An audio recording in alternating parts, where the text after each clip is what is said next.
Welcome to Season 5.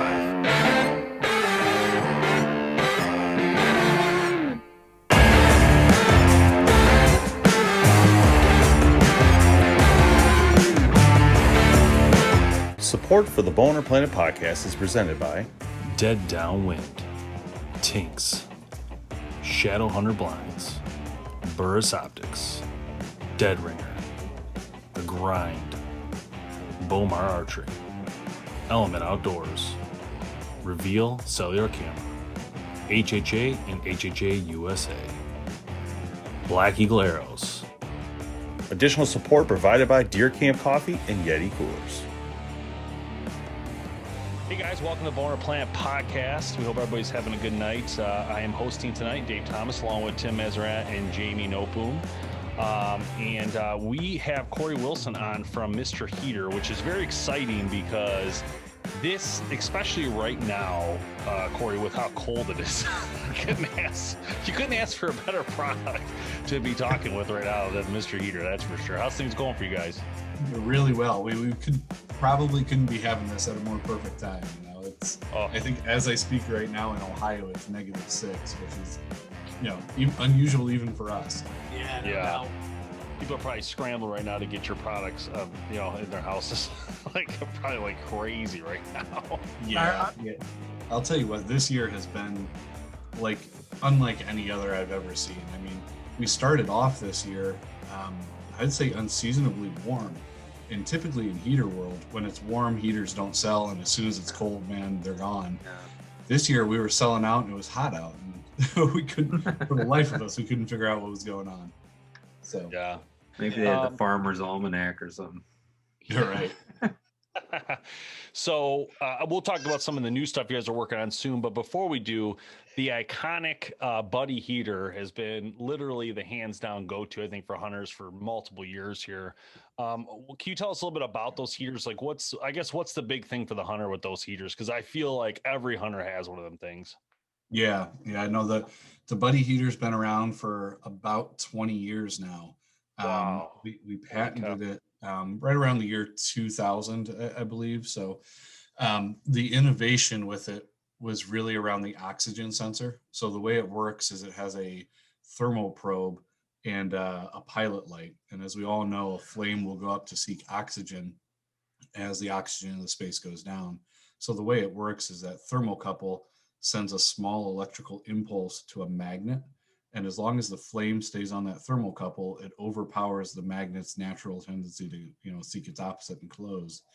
When the oxygen in the space goes down, that flame will go up. And as it comes off of that thermocouple, that small gap as the flame bounces up stops the electrical impulse. And in that millisecond, the magnet will slam shut and close and shut off the oxygen. So that's why it fails safe all the time, every time, based on physics.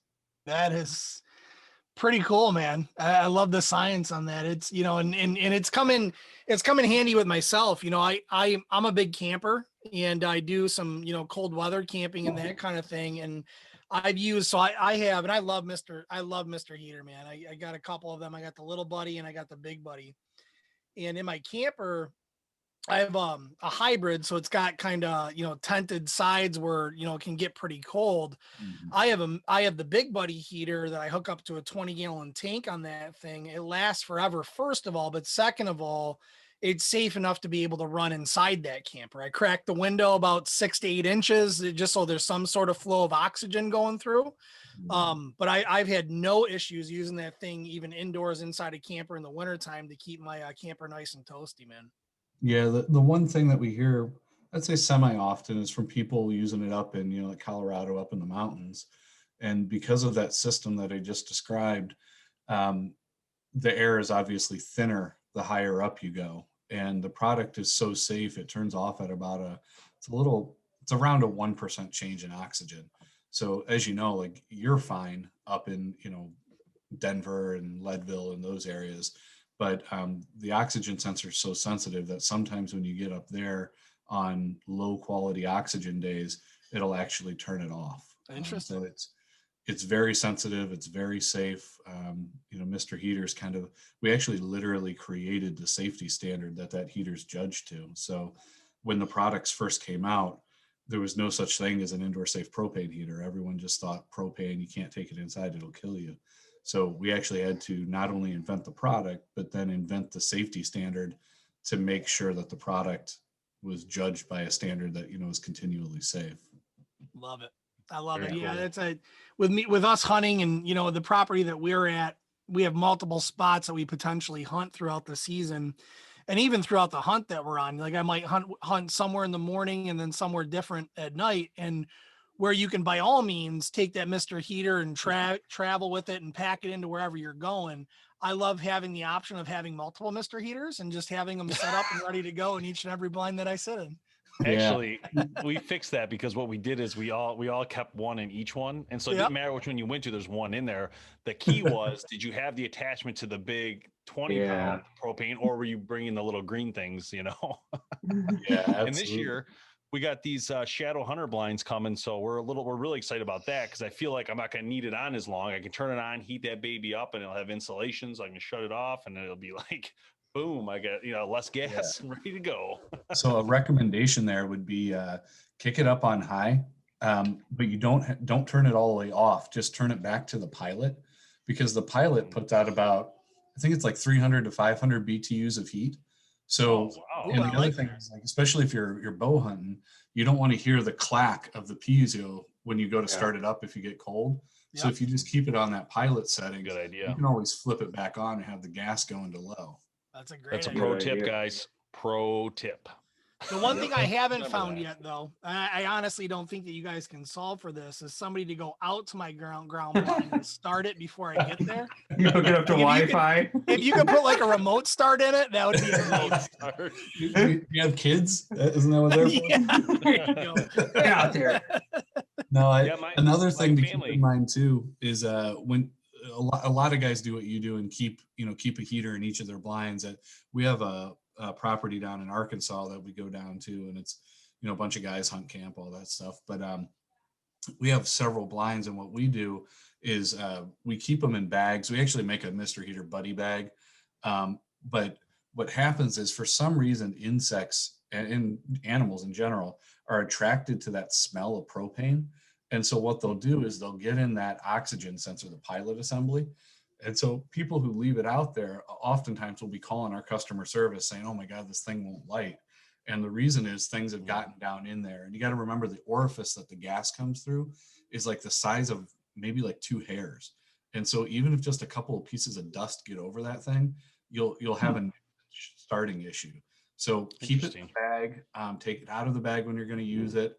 Once a year, get in there with a Q-tip. I like to put like rubbing alcohol in it, like rip the excess cotton off, dunk it into rubbing alcohol, and then get inside that pilot assembly and clean it out once a year, and you won't have issues. The other thing is, when you start it up, I like to like push it down and just hold it down for like 60 seconds. Even if you felt like there's some gas coming through, because a lot of guys sit there and like hammer on the thing.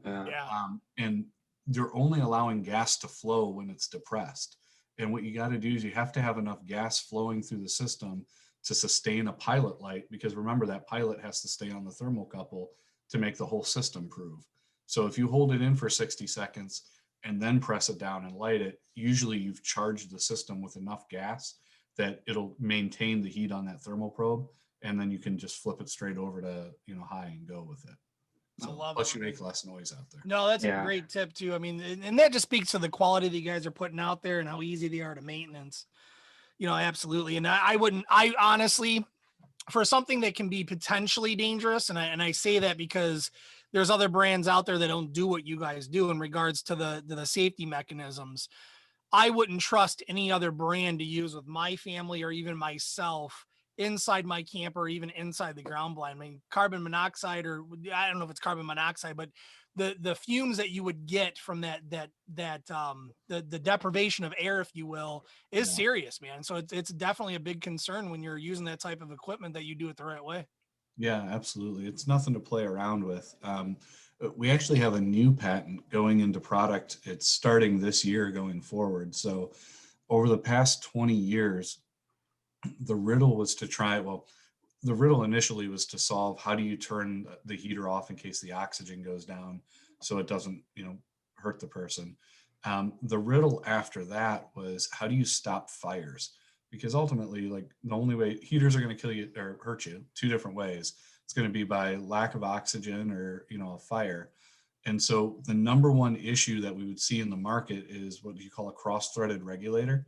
So it'd be somebody who takes a 1-pound bottle or a hose, and because it's cold out, they'll try and force it into the regulator. And then we always tell people leak check, right? Like, put some soapy water, spray it. Not everyone does that. And so what'll happen sometimes is you get this slow leak around the regulator, and it can actually ignite off of the burner. And when that happens, it burns inside the regulator until a fire starts enough that it blows through the diaphragm, and then you get a big flame coming out of the heater. And people panic, as they should, and things happen. So what we invented and is going forward as our newest patent is we call it a thermal probe or a thermal shutdown system. The way it works is when that fire starts inside of the regulator, we have a thermodynamic plastic system, which basically is just a fancy word for things that'll melt at a certain temperature. And so when that fire starts, the inside components melt, and the spring that holds the probe down on your 1-pound bottle to activate the gas that allows it to go into the regulator, when all those pieces melt, that falls apart, the spring shoots up and the probe shoots up.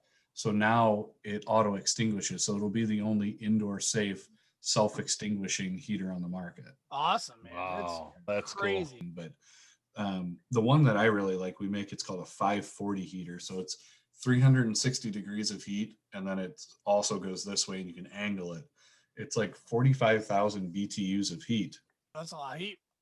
It's a lot of heat. So it's really good. Like, again, for hunt camp, if you don't have like a, one of those hillbilly stoves or something, Yeah. you sit around, you light one of those up and put it on a 20-pound tank, and everyone can kind of circle around and huddle up and drink a beer and keep your hands warm.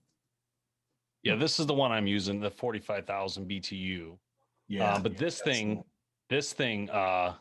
is so warm, and I could sit outside with it right now. That's what I love about it. I built like a little tent city in my backyard, and then I use this on top of the propane tank, and I just, like, it's amazing. And I can, like, go out there and just get some air. Honestly, it's been so hard stuck in the house all the time, and it's nice just even in the cold to go sit out there. I'll stand up, turn my back to it. It warms my whole back up. But that thing, it puts off a lot of heat on low, a lot more heat than I think people would realize. And the reason I say that is if I stand up next to it, and let's say I've got my hands over the top of it or whatever, I'm just staying warm, I realized, my stomach area was getting pretty warm. Like, so it's basically really projecting heat at a nice, circular motion and all over the place. So that thing is bad bones. I'm not gonna lie. Yeah, I was trying to figure out, I never understood the wires in it though. What do the wires do that are all inside of it? There's like tons of wires on it. Yeah. So, and most of the heaters now, to the new safety standards, are certified to the new safety standards. They have to be able to turn off if the heater tips. And I want to say it's like 35 degrees. And so those wires that you're seeing are going into a tip switch, but it has a similar system to the buddy heater with that thermal probe. So basically one side of that system is detecting heat. It's running through this tip switch that's completing the circuit. And that tip switch is like a ball on a lever. And if it tips past 35 degrees, the ball falls off, the lever kind of disconnects from itself, the metal connection, and it stops the flow of electricity, which is what's keeping the heater running. So it's a safety system. Really important. You don't want somebody to kick one of those things over. Yeah. Yeah, I wanted to make sure it wasn't some sort of electric starter or something I wasn't aware of. No.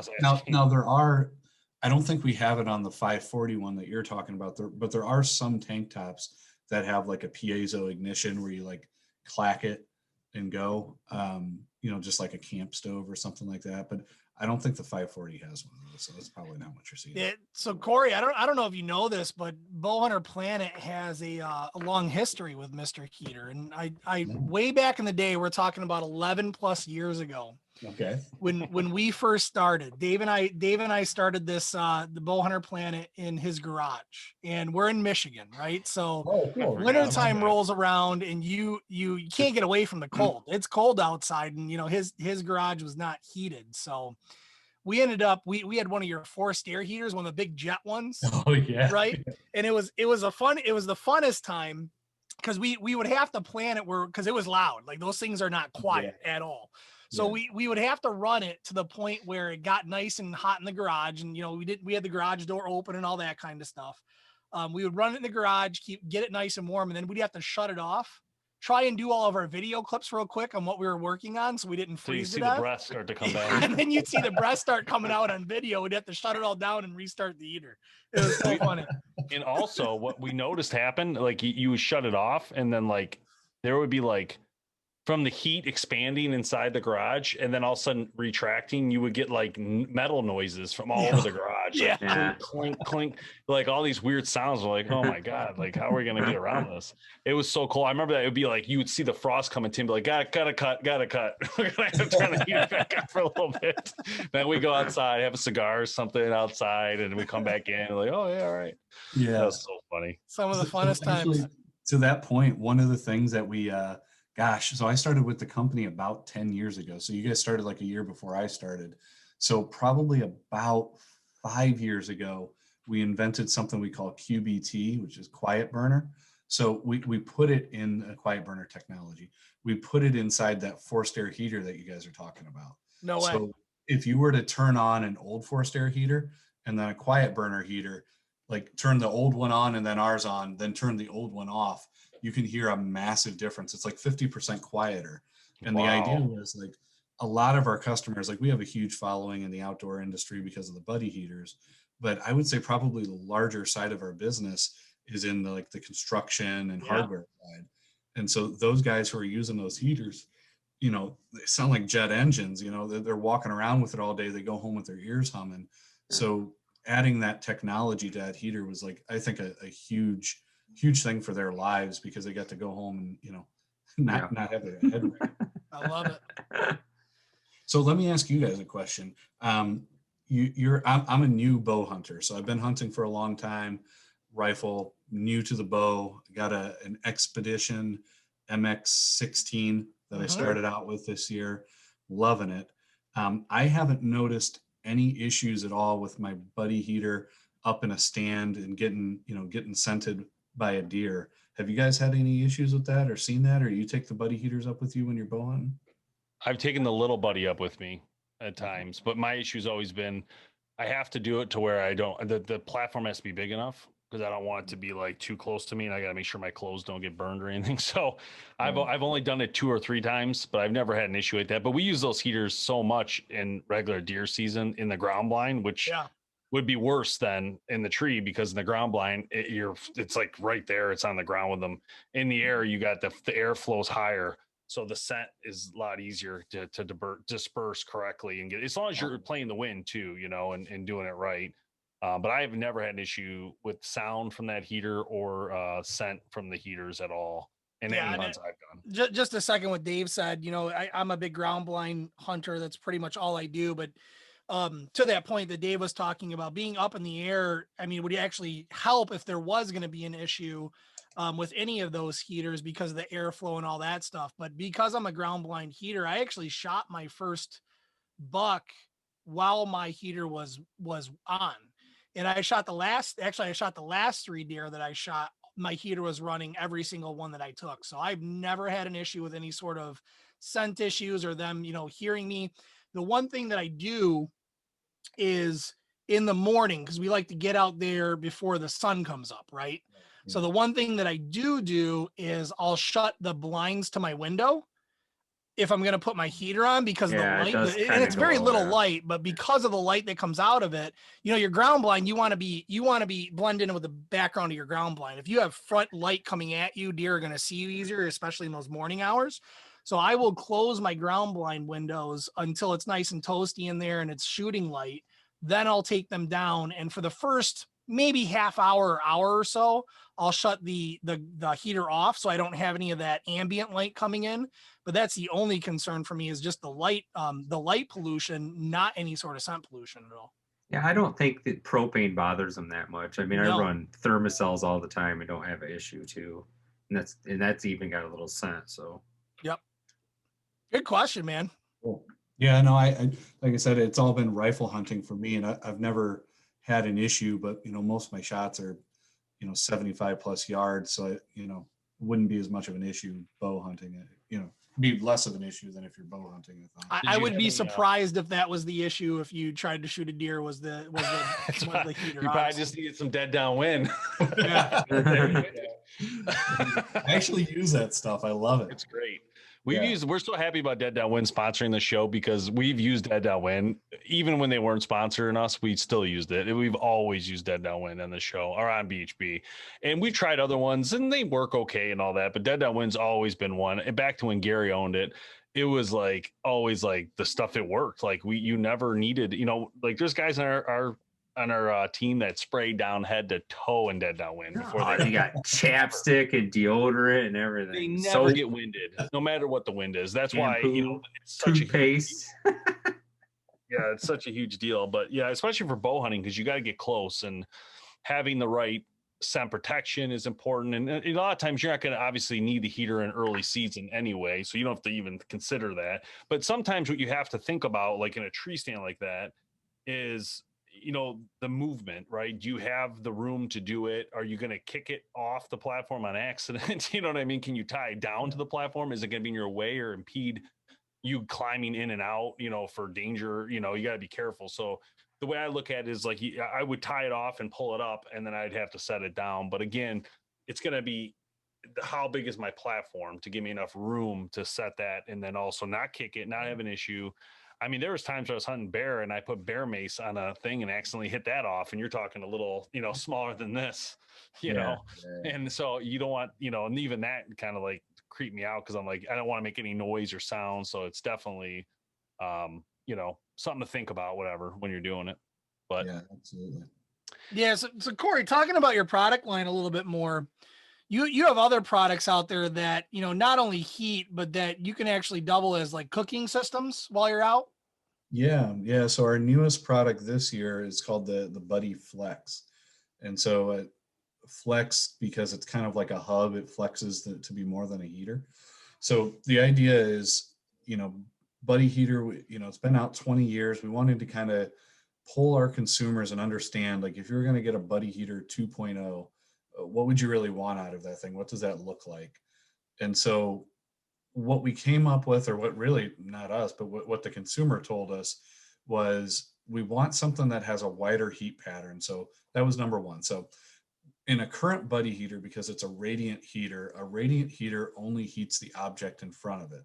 And most people, if you're, say, like ice fishing or something like that with a Buddy Heater, you'll put this in the corner of the shelter or the hub that you're in, and whatever that heater's facing, they're getting 100% of the heat. But if you're to the left or to the right of it, you're basically getting zero. So this new design, you can kind of see in that bottom left-hand corner, the burner's now shaped kind of like 180 degrees. And so if you put that in the corner, you're getting that like arch of heat coming out that's covering the entire space. So that was the number one thing. The number two thing was, people wanted to be able to cook with it. Now, we've for years been getting a lot of jerry-rigged systems where people would put their own cooking system on top of a Buddy Heater, and man, some of it's just terrifying to look at, Yeah. So we wanted to be able to address that and give people a safe way to be able to cook with it. So the heater actually has a separate accessory that you buy separate now, a cooker, and it comes with a quick connect. And the cool thing is, it'll actually quick connect directly to the heater and use the heater's gas supply as well as the heater's oxygen sensor. And so while we tell you to use it outdoors, because it's an outdoor cooker, it's using that oxygen sensor just to make sure that everything, that environment is safe. So you can throw a pan on that. It's actually an amazing little cooker. One of the things a lot of people don't know, how would you know, we actually made a lot of the Burger King broiler systems, and that material that's on there is actually the same material that they use in the Burger King broiler system. So No way. yeah, it's really good at radiating heat out evenly, and makes it an excellent cooking service. Awesome, man. Yeah, I think I saw that. I was actually, I was just looking around. I think it was at Cabela's, if I'm not mistaken, where I was walking through and I saw the Buddy Flex, and it made me stop and look at it, man, for about 5 minutes. I'm looking at the things going, this thing's pretty cool. So Yeah. that's where you guys are selling them, right? Is it Cabela? Am I right on Cabela's? Is that where I saw it? Yeah. So Bass Pro, Cabela's, Sportsman's Warehouse, Academy, Dick's Sporting Goods. I actually think Dick's is online, but you can get it at, those are most like the national majors that you can find it at. And then, up by you guys, I would suppose Dunham's, Northwoods, those guys have it. Ooh, Northwoods. Northwoods. Gosh, we love Northwoods. Actually, that's where I bought my last Mr. Heater, was at Northwoods. That place, man, that'll suck you in, and you'll end up spending 6 hours in that place. It makes my wife so mad. Like, I could stay there for 2 hours. She's like, we got to get up north. Are you guys also, isn't it? You like, are you guys walk in and it's like, all right, I'll go in this little barn. And then next thing you know, you're like, I don't know, 100 feet back in it, trying to wade your way through. Ooh, snakes. Northwoods is a necessity. That's like that, like in Michigan, we draw these lines like, how do you know when you're up north, right? Is it this highway, or is it this bridge, or is it the UP? Like, what do you call up north? Right. To me, you're up north when you hit Northwoods. So you go to Northwoods, and anything north of Northwoods, that's my up north. Yeah, I like that. I get behind that. I love it. I can see the gleam in Dave's eye, by the way, about this Buddy Flex cooker, because I can just imagine the pies that he's going to heat up on this thing. He's going to go out and buy the best pies. And he's been cooking Walmart little mini pies on this thing Why am I getting thrown under the bus here? Don't be spilling the beans on how I'm misusing something. Well, that's the thing. You don't have to spill the beans. You can just cook the beans and eat them. There you go. So the last thing we put on that one was, if you saw the front of that, there's a little bit heavier, like if you scroll up just a little bit more, if you look at the front of that heater, you see that big black shroud going around it? Yeah. The last thing that we kind of heard from our consumers was, generally speaking, a guy will initiate the purchase, but a lot of times it's more than just, a guy hunting using it. It's a lot of times his wife taking it to like a baseball game or soccer or football game. And so the current Buddy heater, because it was, the main concern was making an indoor safe heater, we didn't really concern ourselves with what wind would do to it too much. In the old Buddy heater, wind blows out the pilot pretty easily. In this new Buddy heater, that shroud helps protect considerably more from the wind. So if your wife or you want to take it out and go to the soccer game, football game, you can set it out and it's going to hold up a little bit better to the outdoor elements, not just the indoor elements as well. That's an awesome idea. Awesome idea. Not only the shroud, but you just sold about 1,000 of those because you gave everybody listening an idea of how to sell it to their wife. Exactly. It's not for me, honey. It's not for me. It's for everybody. It's for you. Happy Valentine's Day. Oh, Corey, that's awesome, man. Are these available in like big retail stores like Home Depot and stuff? Yeah. So you can find it Home Depot. I want to say Lowe's as well.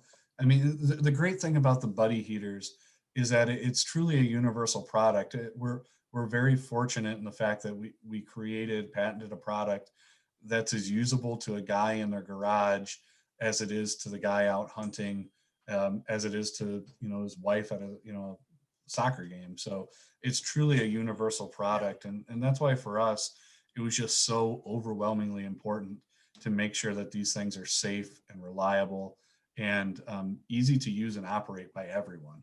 Yeah, look at a big old carrying handle there, nice and easy. Yep, and you guys have definitely cornered the market. And I said this, I own a couple of them because I love them and I use them for absolutely everything. Like I said, I use them for camping. I use them for hunting. We'll use it during Halloween, like when we're sitting outside, and we're passing out candy and we're just kind of hanging out in the driveway. We'll have the Mr. Buddy heater going. It is a universal tool. Not only that, but in light of the cold winter that we have, and actually what's going on in Texas right now, what an amazing backup heat source, right? Yeah. You don't need electricity for this. It runs off of propane. If you lose power in your house or you lose power where you're at, the Mr. Buddy heater system can literally be a lifesaver in that regards. Yeah, absolutely. We actually considered, and I don't know if I'm letting the cat out of the bag for Matt here, but one of the ad campaigns we were going to run is Buddy Heater Saved My Life, because Yeah. if you go to a trade show, and I've been to many over the last 10 years with the company, one of the very first things I usually hear from somebody is they'll walk up to me and be like, man, that thing saved my life. And then they'll go into their story about how they were freezing or, whatever happened. But you're absolutely right. I mean, the category of these are in emergency indoor heaters. Yep. And, so for your home, it is an excellent source for emergency heat when you need it. Absolutely. Jamie, you're going to have to add this to your Armageddon bag, your go bag. We are. Yeah, I'll be adding one of these. But no, that's exactly what happened to us. It was about this weather, right? And the only thing I had working was the fireplace, because it was propane. We had no power, and I didn't have the furnace hooked up. So in the other side of the room, on the the walkway there, we had a buddy heater, and that's what we all slept in the living room and tried to stay as warm as we could. I love my big buddy heater too. I mean, the 2 propane tanks that you can keep on board are awesome. And you can, I typically, what I do for the, for the hunting and stuff is, and camping is I bought the, cause you guys sell accessories, like you sell the 20-gallon propane tank hoses, the adapters, the fuel filters, like the whole bolt of what you need. I got all of that stuff. And that's what I do is I'll hook it up to a 20-gallon propane tank and literally be good all season. I think, if I was doing my research correctly, and you can correct me if I'm wrong, that the heaters could run up to 40 hours on a 20-gallon propane tank. That's correct. Yeah. And I think the other important thing just to mention while we're on here is that the actual hose that you use matters a lot. Yep. So there's something called plasticizers inside of oil or inside of rubber. And it's actually the oil that's in the rubber. So what'll happen is if you were to use a non-oil free hose and hook it up directly to the heater, if you were to turn the heater off but leave the tank on, it would pressurize that hose, and the pressure from the tank would actually push the oil out of the hose, and then it would collect in that lowest part of the heater, which is the oxygen sensor. So when you go to light it, the heater will be ruined. You'll have to replace that whole assembly. Wow. Because of that. So we actually make a fuel filter, and the term is kind of misleading. We probably should have called it something else, honestly, like a fuel separator, because it's a patented product that we have. And what it does is it doesn't just filter contaminants out. It actually separates oil and collects it at the bottom. Ah, okay. Gas can go through without ruining your heater or Need to do that. I was going to say, I wasn't smart enough to know anything that you were talking about when I was buying it, but that makes a lot of sense. What I did know when I was buying it is that because of the dangers that exist with heaters in general, I knew I was buying all Mr. Heater brand stuff, the hose and everything. But that makes a lot of sense because when you guys talk about your fuel filter, you talk about when you don't need it, and you don't need it when you buy your hose, right? But you need it if you don't buy your hose. And that makes a lot of sense from what you were saying as to why. Yep, absolutely. As long as you use it with Mr. Heater product, you're safe. Now, I always recommend using the fuel filter even with our hose, because it also doubles as a filter. So, tanks are exchanged back and forth, and they rust out. You get a lot of crap in the inside of them. So if you use our filter, you're also making sure that the contaminants in the tank don't pass along inside your system. But it also, if there's any residual oil or any other contaminant, you're making sure that that's separating and filtering out. So, well, good, because I have the big buddy heater. So I got both sides, right? That hold a propane tank. I got the filter screwed into one for my 20-gallon. And then I got the other side free for my 1 gallon if I just want to run the 1 gallon if I'm just running out somewhere. So there you go. That's awesome. You guys know do you have any of the 1 pound refill adapters? Do you guys? I do, actually. I picked one up. That was what I was using out with our last hunt camp when when Dave and Jamie and I went out. We run through propane tanks. If you're just doing the 1 pounders, you'll run through like one a day because you're out there all day. Yeah. And I bought one of those, and they were super easy to refill. Super easy. Yeah, I think a lot of people get nervous about it, but man, after you've used it a few times and you understand the system, like I'll never go back. It'll pay for itself in a heartbeat. It's ridiculous how cheap. I mean, the price to get it, but then the price you save on buying from those yeah. 1 gallon tanks, and not only from buying them, there's a lot of people just don't throw them out or don't dispose of them the correct way. Right. And so just the savings on the side from buying it, but not only that, from disposing it, Environmental. is awesome. Yeah. I mean, But that's the it pays thing, for like, itself in a so heartbeat. yeah, we hunt in a small town, and as soon as people figure out it's hunting, it's getting close to gun season and it's gonna get cold, you're not gonna find any of them green tanks. Yep. So you better have a There you backup go. plan. I got about 20 of the 1 pound tanks from people that are like, I'm not refilling this thing. I'll just go buy a new one. I'm like, I'll take it. Give it Right. to me. I'll refill it in a heartbeat. Right. I'm thinking about this, guy. So let's just picture this, right? So we got the flex cooker in my blind. Of course. No, what I'm no, gonna no, do- no, Listen, no. hold on. You started that I off got completely eggs, wrong. I got bacon, I got Completely wrong. sausage, I got hashies. I'm gonna cook the works with some fresh coffee. I'm like literally gonna go all out, Oh, and I'm man. gonna do it in a beautiful, beautiful blind. It's gonna be Well- crackling bacon and stuff. Yeah, that's so I'm not making suggestions on what you guys should actually do. It's more just funny. But if you guys can come out with a propane coffee maker for the ground blind, that'd be awesome. I'm just glad you guys got all these funny funny. smells coming out of your blind. It makes my life a little easier. There you go. There you go. Yeah. Sometimes you just want to go out and play Fortnite, right, Dave? Sometimes. Other times, I honestly like the whole when I'm in a ground blind, I'm like, it's a whole different thing to me. It's not like hunting a ground blind to me is like just relaxing. It's more like I'll have a cigar, relax. I don't really care if I see. I mean, it's not like I want to enjoy myself. Like I don't want to just go and hunt all the time. Like I like hunting. Like I love sitting out there. But sometimes, like when I'm in a tree stand with a compound, it's like game on. Like it's a serious, let's go. Because Yeah, I 'cause you're can't do freezing. anything. Yeah. But I can't 'cause do you're up anything. There's there, no the room. wind's blowing. There's no room. So I know I'm like in it. I'm in it for hunting only. But if I'm in a ground blind, I'm like, now with these shadow hunter blinds coming, I'm like, I could just relax a little bit. If I see a big buck, I'll take care of business, right? Dave's never But gonna shoot if a I deer see some again. does, I'm not going to shoot them anyway. I'm just going to enjoy myself. Never gonna shoot a deer again once we get these shadow hunter ground blinds up, man. I guarantee it. No, and actually, yeah, it's not going to go well probably for us. Are those hard sided? They Yeah, are. they're like legit Cadillac type blinds. So excited. That is awesome. Yeah. So, but yeah, we never had that issue you mentioned earlier with the insects and bugs, but I think it's because we don't actually leave them out there that long. We only put them just out for there the during the couple hunt days, camp. yeah.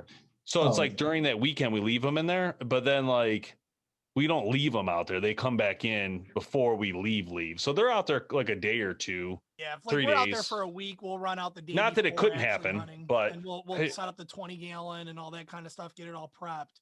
Then we drive hunt it for the out. week and then we break it all down. Yeah. Yeah, no, you're probably okay there. It's a lot of guys will leave it out there for like the entire season, or Yeah. even in I like can your see that. garage if you're not keeping it in something, like dust and stuff like that Oh, gets in it. good It's just point. better to store them in something in the off season when you're not using them. Yep. So Corey, do you have any luck bow hunting last year? No, so I usually do my trip for about 2 weeks. Sat out there and learned a lot my first week. It's That's what us losers say. We learned a lot. yeah.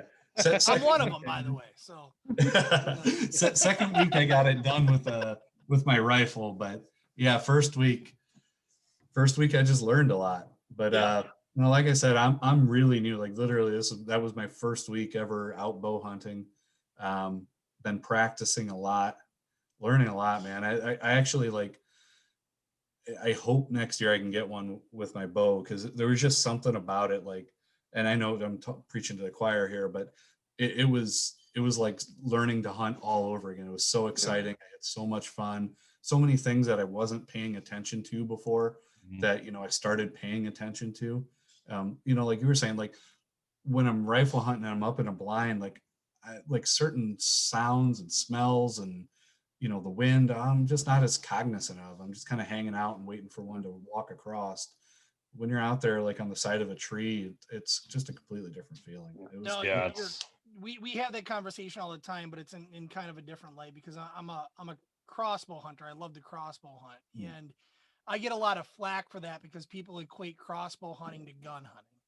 And what I always ask them is, have you ever even tried it? Because if you've never even tried it, crossbow hunting is really from the hunt standpoint, the style, your scent, what you have to do to stay hidden and all that kind of stuff is no different than compound. I'm not reaching out 100 yards. I'm shooting the same distance, that 40 to 50 yard, maximum shot when it comes to a crossbow. And you're absolutely right. It's a completely different hunt when you're hunting bow versus gun. And you do have to learn a lot of new stuff. Absolutely have to learn a lot of new stuff. So it's, man, I hope you had fun. I'll tell you the one thing that I've learned over my bow hunting career is really something that I use in my own life with because I have, married with kids and all that kind of stuff. And it's simple, but it's patience. Patience is the biggest thing when it comes to bow hunting, because you have to wait for the right shot. Yeah, it's so hard. The hardest part. I think I've missed. I think it's funny that when people, I do both crossbow and compound, and if I'm in a tree, it doesn't change anything for me. I hunt the same strategy the same way. But I think it's interesting because I've actually missed the two biggest bucks of my life with crossbow in a tree. So like looking back on it, I'm like, man, maybe I would have hit that deer if I had my compound. You know what I mean? Like you just start to, and that's why I can never relate that with gun at all. The only good, even when you have to pick up a crossbow, it's still like holding a gun. If you pick up a gun and freehand it, it's still like, that the crosshairs are not it's not going to be the easiest thing. You're going to get a perfect shot. And in fact, sometimes I feel like with a gun, you can miss easier and faster too, sometimes, to be honest. So at least that's my target shooting with a gun. Yeah, well, you can't punch that deer either, right? If it's at a bad angle when you're bow hunting, you got to be patient and wait for the right angle and the right shot. If you haven't practiced that angle before with the gun, you can pressure through those shoulder shots or those front shots where they're, maybe you wouldn't take the shot with a bow because you don't know if it's going to get all the way through or if it's going to deflect the wrong way, and it's just a different hunt completely. Yeah, I started my season out, Corey, with the same bow you're using. That was my first bow I used this season in 2020. Oh, okay.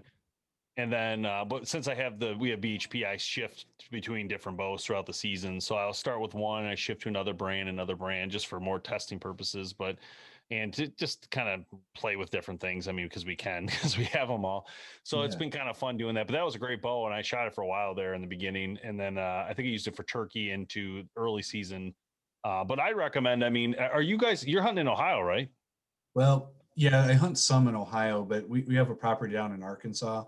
And so that's, we have friends and family all around the country. So Arkansas, for whatever reason, just tends to be like a central meeting spot between Texas, Ohio, and California.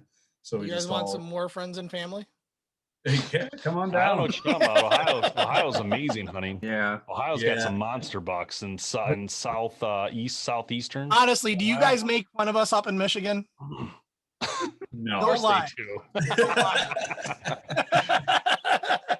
No. Not because of our football, because of our deer size. Oh, no. I mean, it's 100% football. It's football and deer size. Let's be honest. We can't win at either one right now. We're completely in the wrong on this one. Let's not even get into that. We're not going to win this battle. Ohio State is dominant. Okay, let's just clear the air and be done with it. Last year they were. They'll be every year. There's always next year. Who's their coach right now? 20 years. You sound like a Browns fan, Tim. Who's their coach? Or Lions or U of M, Yeah.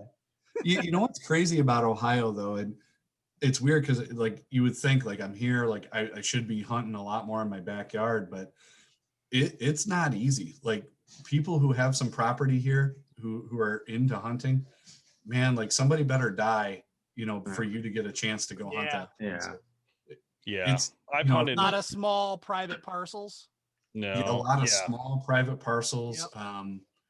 Yep. That's it. And it's just really hard, like I live in a farming community here, but farmers have big families and you're number 20 down the line before you get to step out there. So no doubt. It's tough. I want to say, I was reading this thing, it's online. I want to say Ohio is number like 47 or something like that in terms of public land. So like, one being Alaska, 50 being New Jersey maybe, but we were like number 47. So pretty much, darn near 100% of land in Ohio is privately owned. Wow. Crazy. It doesn't make it easy. That's for sure. No. I was going to say, when I hunted Ohio, I hunted with an outfitter, and we were in Southeast Ohio. And Part of the problem, Dave. yeah, I know, but what I did, believe me, he didn't own the land. He leased them all. He leased all these hunts. Like, so he had like 4 or 5 properties he leased as part of this hunt deal that he was doing. And so he didn't own any of those lots. They're all farmers who leased it to him, and he leased it to the hunters. But anyway, I could have shot 150 deer. I mean, there were so many deer. I mean, I wasn't allowed to shoot anything unless it was a 140 or up. That was the rule. So I didn't get anything. And there was big deer. I mean, the camera showed they were there, 180s, 160s, giant deer. But we just couldn't get them in during the day. I saw one glimpse of a huge buck at one point in the snow. It was amazing. But does, I mean, in small bucks, they were like a dime a dozen there. They just kept walking by like all day. That might be the one thing that Ohio does right, is their conservation and how they do the antler point restrictions and how many bucks you can shoot. It's not just them. One thing. There's a lot of good states doing stuff. Yeah. Sorry, Corey, I had The one thing. And Mr. Heater, what are you talking about? Yeah, come on. Oh yeah. Okay, 2 things. Okay. I thought we were on the sports thing still. That's all. So I got back from my We'd be my trip freezing in if it wasn't for Arkansas that. this year, and we have some decent deer down there, but it's not like Ohio, right? So I get back and I'm pulling up. I still have my truck loaded with stuff from the drive. I'm pulling in, and there's this little church by my house, and I'm surrounded by farms. So I'm pulling up, and I look to my left, and I'm like, my first reaction was I thought it was one of those people that put those stupid like deer statues out, but it was so big. I was looking, I was like, who put a mule deer statue in their front yard? So like I stopped and I got out and I was looking at the thing. And so I walked up to it, and it, maybe 50, 75 yards away, the thing took off. Biggest deer I've seen in my entire life. And it was like a baseball throw away from my house. I'm like, what are the odds? I just drove 14 hours. I could have sat in my backyard and shot this thing. Here's the saddest part about us here in Michigan. The biggest deer that I think any one of us have seen has been driving through Ohio. Yeah. On the Or way Indiana. to the ATA show off the side Indiana of was the there road. too. I think it was Indiana though. I mean, 180, 190. Was that Ohio or Indiana? No, that was Ohio. I thought it was the South Ohio. Yeah, I thought it was South Ohio. By the too. highway under a Yep. tree. We're just Yep. like, I thought, yep, we were both. Yeah, you were in one car, we were in the other. I'm We like, what the? look over and like the biggest deer of our lives. We're on the way to an archery trade association event that happens every year, and we see the biggest buck of our lives in Ohio driving. I believe it, man. I swear to God, I saw this one and I thought it was a mule deer. Like it was just incredible. It's like, are you kidding I've me? only seen Hilarious. a couple of those in Michigan that even close to that. Yeah, no Michigan's doubt. got some big bucks. I mean, we see them on buck poles. It's not like they don't exist. It's just that they're far. Oh, we've had few. some in our property. We just can't get a hold of them. Yeah. Yep. Ugh, sometimes I wish I had a rifle. As soon as At that October moment. 1st hits, they're gone. Yeah, They it's moved so down weird. to We'll Ohio, see giant that's bucks why. for a while. I shouldn't say giant bucks. We'll see like 140s, 150s for a little while in the beginning, and then they're all gone. By the time we get there, forget it. Love it. Anyway, all right, Well, Corey, hey, Corey, thanks a man, it lot, was man. nice talking to you, man. Yeah, you too. Thanks for having us. Really appreciate it.